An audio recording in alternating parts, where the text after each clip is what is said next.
A lot of people don't know they have this. It's like you're a walking time bomb. You know, you don't know when it's going to explode. It's pretty terrifying, you know. An aortic aneurysm is something that's been in the headlines extensively the past week after the death of soccer reporter Grant Wahl. Coming up on today's Morning Medical Update, how a Kansas City woman who also had an aortic aneurysm took that experience and the fear and anxiety that came with it and created something remarkable.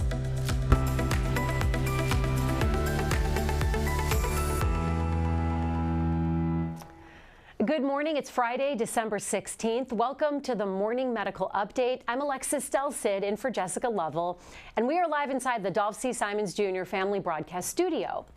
While Irma Star awaited her surgery for an aneurysm, an aortic aneurysm, the stakes got even higher when she was diagnosed with COVID the day of her surgery. We're going to show you how she's now saying thank you to the healthcare team that saved her life.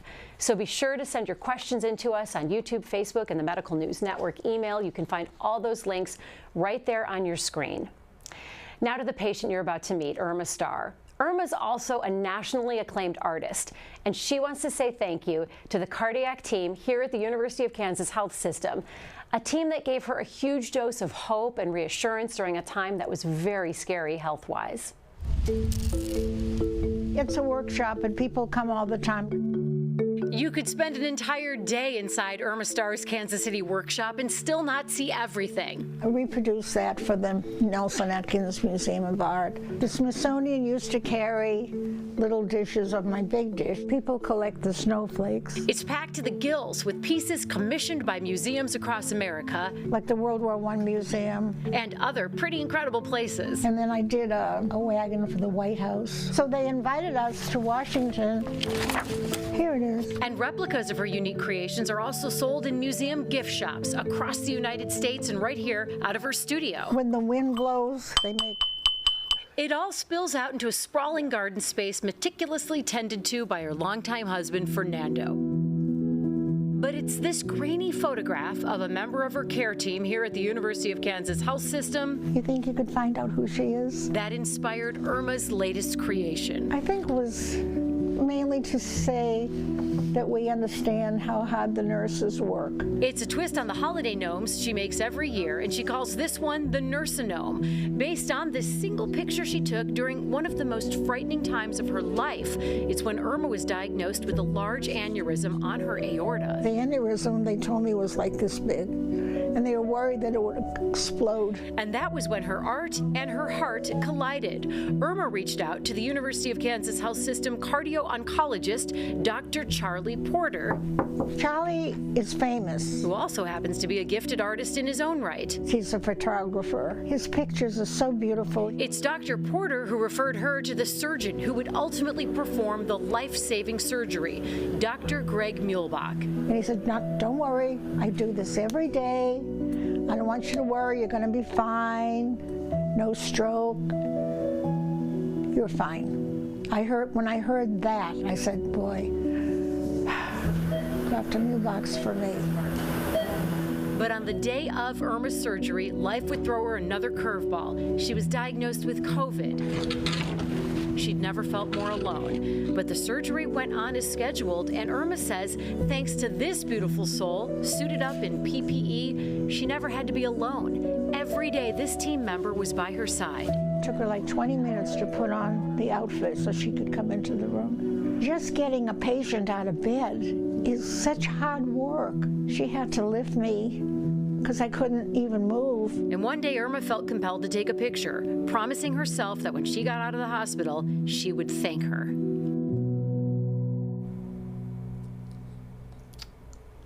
We are so thrilled to have Irma joining us today. She is live in her studio along with her surgeon, Dr. Gregory Muehlbach. Thank you for being here.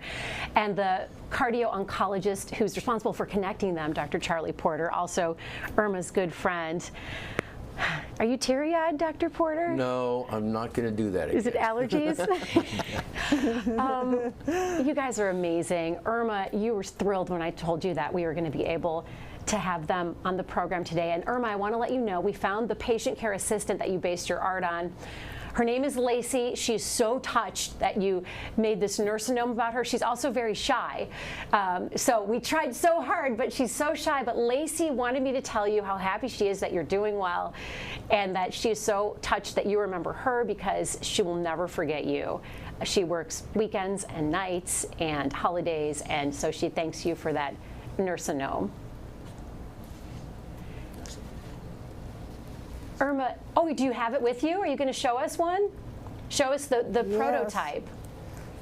So tell us a little bit about how crucial it was to have that personal contact from Lacey, the woman, the patient care assistant that you based that on. How important was that for your recovery and for your treatment? Well, I think it's a God thing, because since I met Charlie, was wanting to do something special for the nurses because they work so hard. And his idea was to come up with this nurse-a-nome. And so many people have already called because they want to have it. Mm-hmm. And It's so cool. Now, Irma, I want to tell our viewers, when you say Charlie, that's who we call Dr. Porter. I don't think I ever have called you Charlie before, but you guys have such a close relationship. It's the sweetest thing. Dr. Porter. Oh, you can call him Charlie. I would call Charlie. I would call Charlie a super doctor. He goes beyond being a doctor. He's been there for me all the way. He's given me hope and encouragement, and found Dr. Muehlbach. And I'm alive today, doing my pottery that I love, and I was so afraid that I wouldn't be able to do it. Maybe I'd get a stroke or turn into a vegetable. I mean, it's so scary. But when I met Charlie, he was so supportive. I'm just so grateful. He's just wonderful. And Dr. Muehlbach, I don't know how to thank both of them. It's just beyond. That must feel it must feel so good, Dr. Muehlbach and Dr. Porter, to see your patient now, Irma, saying such nice things about you. I want to ask Dr. Muehlbach. Irma's in her 80s. She had this aneurysm, an aortic aneurysm. First of all, how risky is a procedure like that? Does age make it more risky? Because she was terrified. Well, age clearly is a risk factor, and as the decades go on, the risks go up for stroke is the main thing. And as Irma said, and she said it several times there, the main thing she was concerned about, as was I, waking up with a stroke. And so here's this artist that uses her hands and her feet, and if she has a stroke that's disabling, her livelihood is gone. So to me, that's the most important part for her, is not just surviving, but not having a stroke. And this operation has a very high risk of a stroke, especially as people do get older. So that was the biggest risk for her. But yet you came into the room and Irma's saying, you said, don't worry, you're fine, I got this. So you clearly are a confident doctor who knew exactly what he needed to do to bring Irma to the finish line.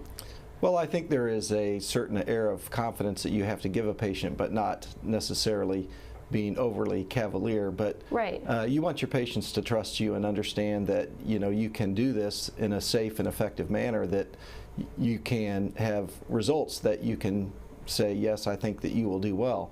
There are other patients that don't necessarily have the same or as good a risk factors as she does. Despite her age, she's very healthy otherwise, and so active. So operating on somebody like her is actually welcoming to us when somebody is as active and healthy as she is, despite having this aneurysm.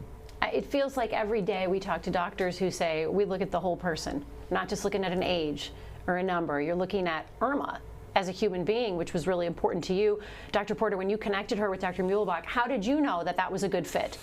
Well, it's the whole thing was, Irma had projects with the Smithsonian and stuff, and when this was just discovered incidentally, and that's what gave us a different time frame than if she'd come in with ripping pain into her back, and and this thing was starting, like a volcano, starting to kind of like give you a warning something's coming. But it had been totally quiet. She'd had it for years. And so and this is kind of one of the things that I don't ordinarily do, but for her, treating the patient and the disease, and the fact that if she loses her hands or any little bit of creativity, and I talked to her about this, let's let you get some of these projects done that mean a lot to you. Won't take that long, and then you'll be at peace that you've gotten your work done, and you won't go back, and if your hand doesn't work, you won't be lost because all this work you want to do and you can't do it. So she kind of wrapped things up, and Dr. Muehlbach, and Greg tells people what can happen, but he's kind of like, there's this athlete in Kansas City who, like a minute and 15 seconds, 95 yards to go, and he's worried about giving the ball back to the other team too soon, Right. And Greg works like that, only it doesn't have a lot of people watching him, but I'm watching him, and I know what kind of results he gets. A lot of people are watching you now. Yeah. It's very reluctant. Greg Muehlbach, Dr. Muehlbach, sorry, now Irma, you have me calling everyone by their first names. Dr. Muehlbach is one of those reluctant heroes. And I know you don't like being called a hero, but he's is reluctant to get these accolades. But Irma, this was so important to you to say thank you to Dr. Muehlbach and Dr. Porter. What's it like to be sitting here now in your studio doing what you love and have them here? What's it like sitting in your studio and being here now? Oh, I am just so grateful to be alive. I mean, when Charlie asked Dr. Muehlbach to see me, he gave me hope. And he said, now, I do this every day, and you're going to be fine. So just relax a little bit. But Dr. Muehlbach, he's so unassuming. He's so brilliant. And I was just worried that I'd get a phone call saying, well, maybe we changed our mind, because of your age. But I'm so grateful to Dr. Muehlbach and Charlie, and my children were there for me, and my daughter moved in, and my son brought me soup at the hospital, and I'm just so grateful. I'm just so grateful, and I thank everyone at KU. I've been going to physical therapy, and they're so wonderful there, and I'm just fine. So thank you. I want to ask Dr. Muehlbach, is there an easy way to explain, and this is just a basic question, exactly what is an aortic aneurysm and how does it form, for viewers who are unfamiliar to this? So an aneurysm is an enlargement of any blood vessel. So you can get an aneurysm in a brain artery, or an artery in the chest, an artery in the abdomen. So there's lots of different aneurysms. And as you said earlier, with the recent news, we often hear of people that, oh, my family member died suddenly of a heart attack. Right. And we'll ask, well, did they have an autopsy? And no, they did not. And so I applaud the autopsy results of this recent event, because Sports I think reporter Grant Wahl, who died suddenly of an aortic aneurysm in Qatar when he was covering the World Cup. And I think that it, for physicians, obviously, but for other people, it just gives not just closure, but also answers a lot of questions, as his wife directed. And I think that, these are the types of problems that people don't know they have. And it's not something that everybody rushes out and gets a CAT scan or a screening test to make sure they don't have one. But the enlargements in the arteries are of varying degrees. So many patients, the majority of the patients that we see, we don't operate on. The majority of them we follow up with a follow-up scan or see them in a year or whatnot. So, and does it go away on its own then if you're not operating? It does not go away. The question is whether it will progress. And if it enlarges, and that's what happened to Irma. So Irma has had an aneurysm, as Charlie said, for many years. But the difference for her was that hers actually had grown in an interval over the prior 2 years. It had actually grown over 1 centimeter in size. And so that's what prompted us to say, okay, it's time to go operate on her, not just continue to watch this. And we do have some images that you shared. Thank you for those. You texted me some images of Irma's aneurysm. If we can pull those up, we'll try to do that. But what was it that you saw on hers that might have not been spotted when it comes to Grant Wahl? And I know you didn't treat Grant Wahl, you don't know him personally, but what's the difference that makes Irma's outcome so great? And then he's a young guy covering the World Cup, and he's there one moment, gone the next. So as Charlie said, the difference is that we operated on her electively. So she's brought to the operating room in a stable condition, and we have the luxury of putting her to sleep safely, to put her on a bypass machine.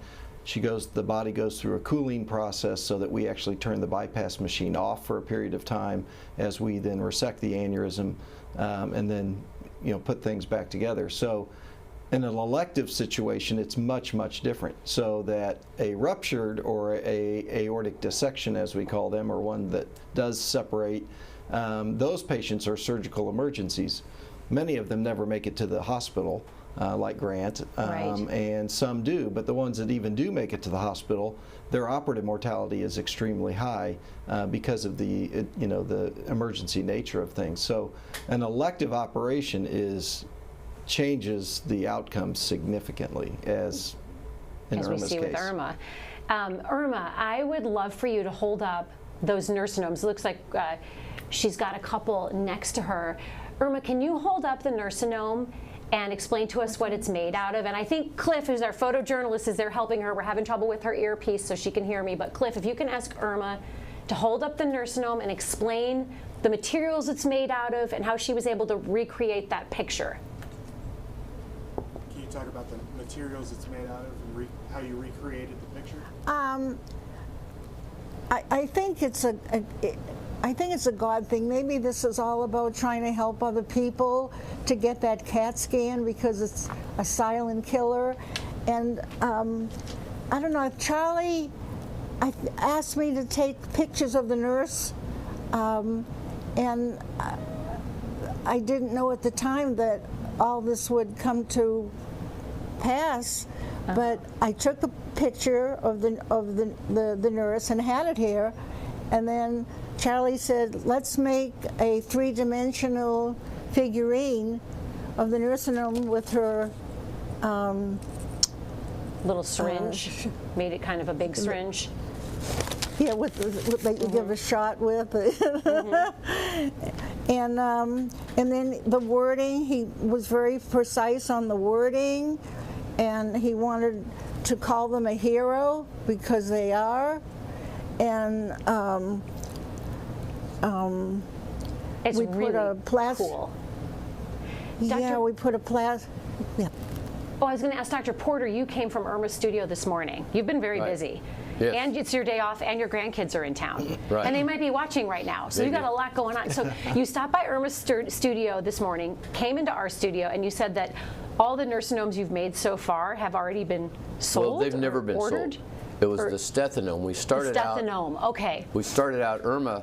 I mean, I first heard of Irma. Sue would, my wife would say, "Oh, I want some stuff, Irma's, but they're all sold out." You know, she's like, "There's always sold out." So Sue was a fan of Irma's art. Yeah, and so then I channel in through the healthcare and say, "Oh, this is that Irma star." Right. And so she does these gnomes, and the gnome. I mean, her stuff is just fabulous, and all that little art, the red and white, those swirls are slip art. It's a very artisanal technique. So I wanted to just take a stethoscope and make the Stethonome, drop a stethoscope on one of her gnomes, and so then. And that was 2 winters ago. So you made one for doctors, now one for last year, I think. So then we had that, and then so once we had Stethonome, then Nursinome just kind of like. You know, that was like, well, that seems obvious. Let's make a nursinome. Yeah. And so then, and you know, the idea of making a statuette makes it something that we can do without needing Christmas decorations. And we're working on getting those ready for the first week in May, which is National Nurses Week. Oh, beautiful. So that's where the rest of those That's when we'll have have them that they're all shiny. This is the proof. Right. That's the prototype. the original. So. Anyway, so it just takes her time, and she sculpted everything. I mean, she's in there, every little fold. That's just a lump of clay, and everything about it. She's in there putting the little folds on the gown and stuff. It's like magic seeing her progress. We have a QR code up on your screen right now for anyone watching who wants to learn more about aortic aneurysms and all the resources offered here at the health system. We'll keep the QR code up. You can scan it throughout the program. I want to ask Dr. Muehlbach a question. Before we go to our community questions, I want to ask you one more question. What kind of precautions do you have to take as a surgeon when a patient has COVID?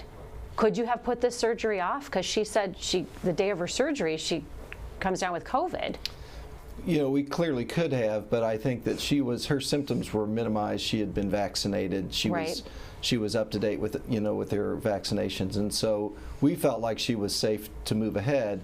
And as far as our precautions, it's the same for every patient, whether we know they have it or not, because a lot of patients we don't know that they have it, so we have to assume that they do. So our precautions in the operating room and in the hospital are the same. We wear a mask, we wash our hands, and those and types of things. The show must go on. Yeah. Just keep doing it. I want to take a quick break from this discussion to go to another important discussion with Dr. Dana Hawkinson, who's our Medical Director of Infection Prevention and Control. Dr. Hawkinson, you're joining us virtually with our newest numbers. How is it looking? Yeah, hi. Yeah, great segue asking Dr. Muehlbach about the precautions in the OR with COVID-19 now to this. Our count is similar. We still have, fairly high numbers as far as active infections. We have 53 total. But we have 30 active infections, 3 of those in the ICU and 2 on the ventilator. So, again, still staying fairly high. Not as high as it was a few days ago, but hopefully we can stay at this level or even decrease. There are a couple stories that are in the news right now I want to ask you about. More than 1 million Americans have died from COVID, but there's a new study that shows that COVID vaccines prevented 3 million deaths just here in the U.S. Your reaction to that? Yeah, I mean, I think that's a great study. I think this is one more large piece of data in the bulk of data, not just for COVID-19, but for vaccines in general, showing that vaccines work, vaccines save lives and save illness. So I think this is a really good study. We continue to hear things. There continues to be a lot of misinformation out there about the safety of the vaccines, about the efficacy of the vaccines. And this is one more good piece of data to support the fact that, yes, the vaccines do help. They did provide a protection from death, from mortality for those people that received it. And it would have been a lot worse if we didn't have the fortunate event of having these vaccines so early on in the pandemic, 12 months since after the pandemic started. So I think that was really interesting and just a powerful piece of data. Let's talk about the flu, because it also turns out that all the COVID research that's been happening has helped experts gain a new understanding about the flu virus. So what has the research into COVID taught you all about the flu virus? Yeah, I mean, I think that we have learned so much about virology, about immunology with COVID-19. Again, there was a lot of resources and money directed towards that. It made it easy to study because of that. We have learned so much about, initially there were concerns about, well, this is airborne, no, this is respiratory droplets. That was kind of semantics. Learning about the replication process, how long are you contagious, what is really going on within your cells, things like that. So this has helped not only for influenza, but also those other respiratory viruses as well. So I think, COVID-19, we have to look for those silver linings of the pandemic. And number one, as we just talked about, is vaccine research and vaccines. Also the technology to create new platforms for vaccines, but also just those basic sciences, as I just talked about, the virology, the immunology, understanding how our body interacts, understanding what happens with those respiratory viruses that we are all so commonly affected with and infected with as well. Dr. Hawkinson, thank you so much for that insight and that update. Want to bring in our reporters, if we have any reporters on the line who have questions today. Looks like we do not, but we have plenty of community questions, so let's hit those right off the bat. Terry wants to know, and this is a question for Irma, how long were you in the hospital after surgery, and did you have to stay longer because you had COVID? How long were you in the hospital after surgery, and did you have to stay longer because of COVID? How long was? How long were you in the hospital after surgery? Yes. And did you have to stay longer because of COVID? Oh, okay.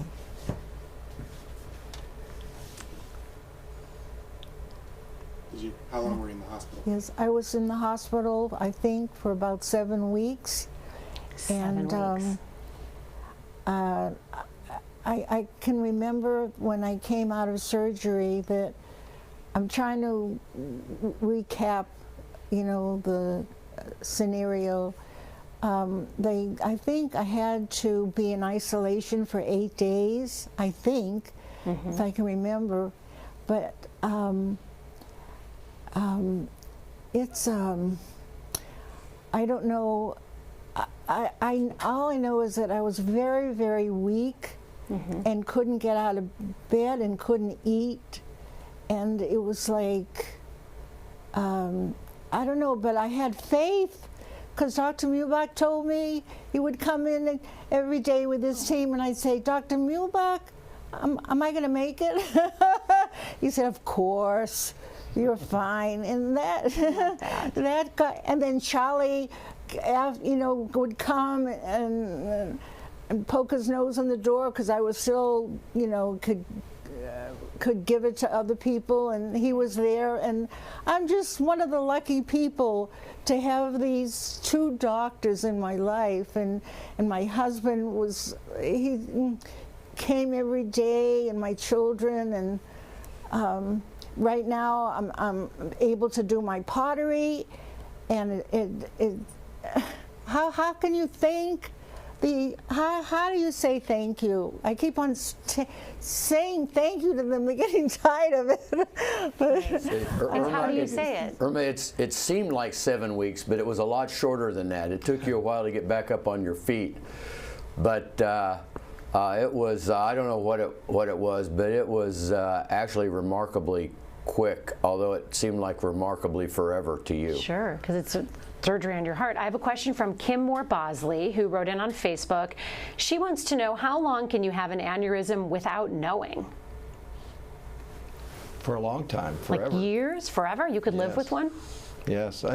Many aneurysms don't cause any symptoms, and so that's the problem. They don't cause any problems for people. They are difficult to diagnose in the sense of that somebody comes in and says, these are the symptoms I'm having, what do I have? And there are conditions as Marfan syndrome of people who are extremely tall. They're also, their connective tissue isn't quite as good. And a lot of those people who, as they get taller, they have a little bit wider architecture in their aorta. And there's a whole science on deciding when you can be a professional athlete. And Flo Hyman collapsed years ago. Most of your viewers probably weren't around when that happened, but I remember it. And she collapsed on the volleyball court, I think in Japan. It was undetected, but you have to just decide how the timing on these things goes, and when your analysis of probability says it's time for you to get an operation versus we can wait. It's a tough decision. Well, we've got good doctors to make those decisions. Kathy Robles Blount wants to know some clarification on an aneurysm. Is an aneurysm just an enlargement, or is it a clot? Kathy wants to know. Not a clot. So okay. you could have a clot in an aneurysm, but an aneurysm technically is just an enlargement of the artery. So in this case, the aorta. So you could have an aneurysm of an artery going to, for example, the kidney, to the renal artery. So a smaller artery can still have an aneurysm. The aorta just happens to be the largest blood vessel coming out of the heart, which unfortunately, if somebody has that rupture, that's often a lethal event. It's a bad day. Yeah, okay. Yeah, that's one way to put it. Yeah. I want to bring Irma back in for some final thoughts from our guests. This has gone by so quickly, this program. I love having you all on here. Irma, I want to ask you, and if Cliff can ask Irma, What are her plans for the holidays? Is she going to take any time off from her art, or is it work, work, work in the studio? What are you doing for the holidays? Are you going to take any time off, or are you going to work, work, work? Oh, well, I'm going to work. I'm just so grateful that I could work. And can I just tell you about Charlie? He is a fantastic photographer. He has a show at the Leopold Gallery at Brookside, and he's made these wonderful, he took his wonderful a photograph for Christmas of the Christmas balls, and he has these dishes, and we people like to buy 4 at a time because they're great dessert plates or hors d'oeuvre, whatever, but they are available, and Charlie's awesome. He knows beauty, and he puts it into his work. Irma, I love that. Is Irma on your PR team, Dr. Porter? I don't know, but if she isn't, she needs to be. What are your final thoughts being here, seeing your patient, or a patient and a dear friend? You collaborated on art. She's doing awesome. It must make your heart swell. Yeah, well, it gives me joy, and it's one of the things about medicine and healthcare that I didn't realize when I went into it. I got out, all I wanted to do was work in the cath lab and work in the ICU and do all these procedures. And the idea that I would have a patient relationship, it would be like, no, my relationship is with the tools and stuff. And then I kind of moved out of that, and now I'm working in the office, and it's all relationships. I have, a variety of great people like this who are they're in there fighting and doing the sterile glove stuff. So I just get the right person to the right doctor, and it's really a pleasure to see that. And I have a lot of long-term relationships. I've got people I've been taking care of, for over 30 years, and it's a really good deal. Neither the patient or I look any older than when we first met. I don't know. It's just a miracle. Yeah. It's a miracle. Being a doctor keeps you young, I guess. I don't know. It sure does. Yeah.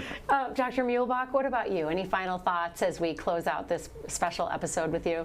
Well, I have to go down to Irma's studio, and she's invited me to come work with her. So I told her I did pottery when I was in high school, and then 25 years later operated on my pottery teacher. You're kidding. So now my second pottery person, so I have to go down to Irma's studio now so I can Oh, that'd be so fun. Will you guys take pictures when you do that? Oh, absolutely. Please send them. Yeah. Send them Charlie to us. We want to see them. Pictures, yeah. Yeah, that's true. And then I want to just ask, before we get to Dr. Hawkinson's final thoughts, I'm getting a lot of questions about where people can buy these nursinomes, or when we can see them en masse and get them. Any idea on the timeline, Dr. Porter? Well, we're shooting for May 6th is official National Nurses Day. Okay. So I think as soon as we get them, right, we'll have them. But we, our major deadline, we want to make sure we have that set up for National Nurses Day, Nurses Week in May. Well, when that happens, Irma wants me to make sure I give one of them to Lacey, her patient care assistant, who was inspired that. So we have to make that. Right. But by we, I mean me, but you got to give me the note. To Dr. Muehlbach's chagrin, we're going to number them, I think, and we're going to make sure he gets nursinome number 1. Oh, yay, that's awesome. Actually, should go to the nurse, but I appreciate that. Okay, yeah. Well, you can, maybe, you're going to be in the top 10, that's for sure. Dr. Hawkinson, any final thoughts for us this morning? Yeah, Dr. Muehlbach's always in the top 10, And I want to go back to one of the things he said about Irma, just when he was performing the surgery. She was doing well. She was up to date on our boosters. We have to continue to endorse getting vaccinated, being up to date with your boosters, getting that flu vaccine still, and then going back to what Dr. Porter said about just directing people to the right place. And that's one of our jobs here at the University of Kansas Health System. And I think we do it very well, and we have a lot of people to do it with. We have so many specialists, and it is really getting you or your loved one to that right person, to that right specialty, to really get your affliction treated and hopefully get that cure and get your quality of life back to where you want it to be. Dr. Hawkinson, thank you. Dr. Muehlbach, Dr. Porter, thank you for being here this morning and helping us tell Irma's story and your story. And a big thank you to Irma for sharing her journey. I can't wait to go back to her studio. It's really fantastic. Everybody should check it out. Thank you for watching today and joining the discussion. You can catch our updates anytime by logging on to Facebook, YouTube, and Twitter. Have a fantastic weekend and enjoy these shots of the Nursinome and other Irma creations.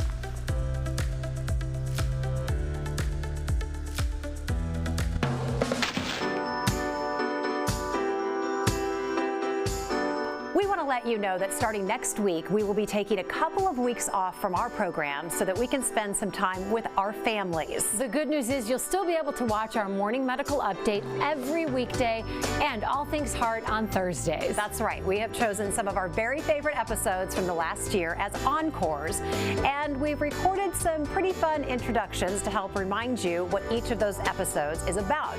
Wait until you see how many ugly Christmas sweaters Dr. Stites and Dr. Hawkinson own. Very interesting. I can't wait.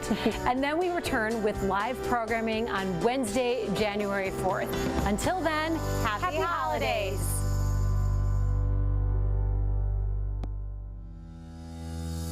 Subscribe to our morning medical update and Open Mics with Dr. Stites podcast. Now, everywhere podcasts are available.